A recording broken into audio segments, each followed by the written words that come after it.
করলে খবর যায় যে বিশালগড় বাইপাস রুটে একটা রাবণচোরা গাছে ঝুলন্ত অবস্থায় একটা ব্যক্তি ঝুলন্ত অবস্থায় দেখতে পেয়ে খবর যায় বিশালগড় থানাতে।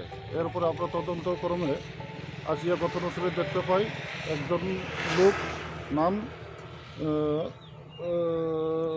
নাম হইল রাজু দাস, বাবার নাম নির্মল দাস, বয়স 35 আনুমানিক। এরপর আমরা হ্যাঁ ঘটনা তদন্তের জন্য আমরা বেরিয়ে আছি। ওখানে তদন্তের পরে যে আমরা বিশ্বকর্ম মহকুমা হাসপাতাল দিয়ে ওইজন তদন্তের জন্য আমরা নিয়ে যাইতেছি। স্যার এই জায়গাটার নাম কি? এই জায়গাটার নাম হচ্ছে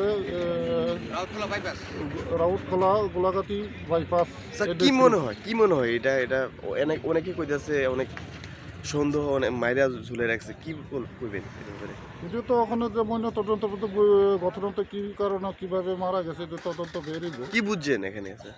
বুঝতে তো ময়না তদন্ত তাও এটা বোঝা যাইব। আচ্ছা।